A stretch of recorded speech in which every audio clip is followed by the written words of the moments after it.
Assalamualaikum warahmatullahi wabarakatuh. Perkenalkan, nama saya Monika Romawati dari kelas 10 KJA nomor absen 28. Di video ini saya akan membahas tentang konfigurasi wireless.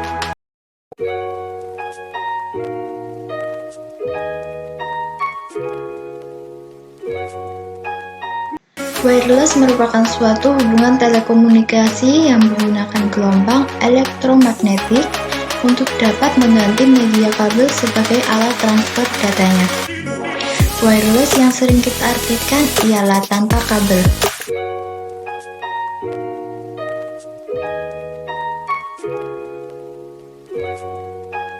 Jaringan wireless berfungsi untuk menghubungkan perangkat-perangkat dalam jaringan seperti laptop, komputer, tablet, smartphone, dan printer, sehingga bisa berkomunikasi satu sama lain.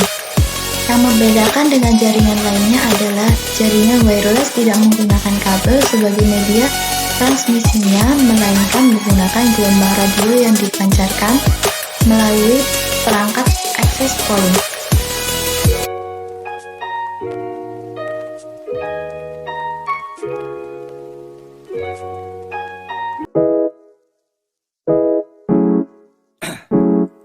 Yang pertama yaitu dapat membangun jaringan dengan lebih mudah.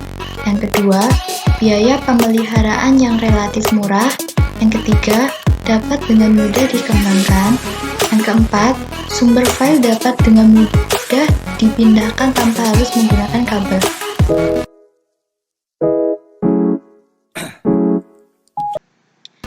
Yang pertama, keamanan yang dimiliki rendah. Yang kedua, memiliki delay yang besar.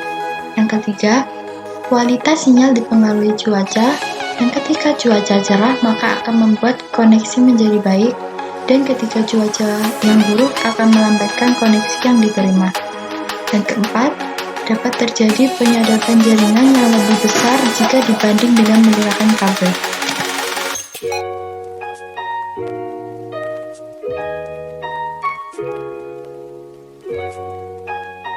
Ini adalah contoh gambar pada wireless.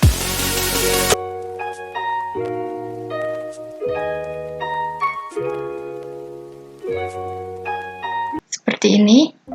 Yang pertama, quick set. Bandnya 5 GHz A, frekuensinya 5180 MHz tanpa wireless security. IP address 10.10.20.1/24 dengan DHCP server aktif. Pertama, kita lakukan setting agar wireless berfungsi sebagai station atau CPE. By default, ketika kita akses, QuickSet memfungsikan wireless sebagai CPE dan otomatis melakukan scanning AP yang berada dalam jangkauan.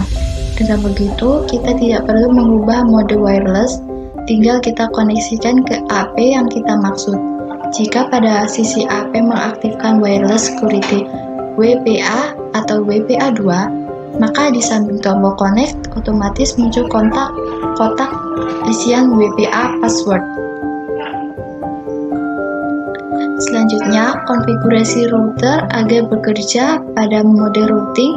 Set sub menu configuration mode router. Jika konfigurasi mode bridge,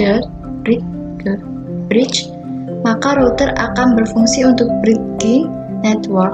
Router akan membuat bridge untuk WLAN dan Ether 1.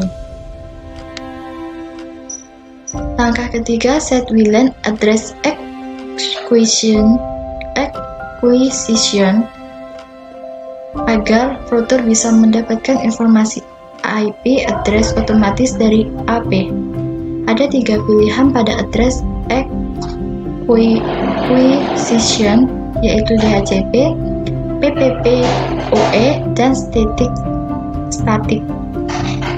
Bisa digunakan dengan kondisi di lapangan. Jika berlangganan provider yang proses koneksi menggunakan dial-up, bisa digunakan pilihan kedua yaitu PPPoE. Dan juga bisa menggunakan pilihan ketiga yaitu static dengan cara assign WAN, IP address, IP gateway, dan IP DNS server secara manual. Langkah selanjutnya, lakukan konfigurasi untuk distribusi ke arah jaringan lokal. Tentukan IP untuk jaringan lokal atau LAN pada parameter LAN IP address, contoh 192.168.88.1/24. Karena kita set wireless sebagai CPE, maka LAN IP address ini akan terpasang pada interface Ether 1. Kita juga bisa melakukan setting agar klien pada jaringan lokal mendapatkan IP secara otomatis dari router dengan DHCP. Aktifkan DHCP server pada interface lokal Ether 1 dengan mencentang parameter DHCP server, lalu tentukan range IP yang akan dipinjamkan secara otomatis ke klien pada parameter DHCP server range. Terakhir, aktifkan NAT dengan mencentang parameter NAT. Maka QuickSet akan menambahkan rule src NAT masquerade pada IP firewall NAT. Sekian dan terima kasih. Bila ada salah kata, mohon dimaklumi. Wassalamualaikum warahmatullahi wabarakatuh.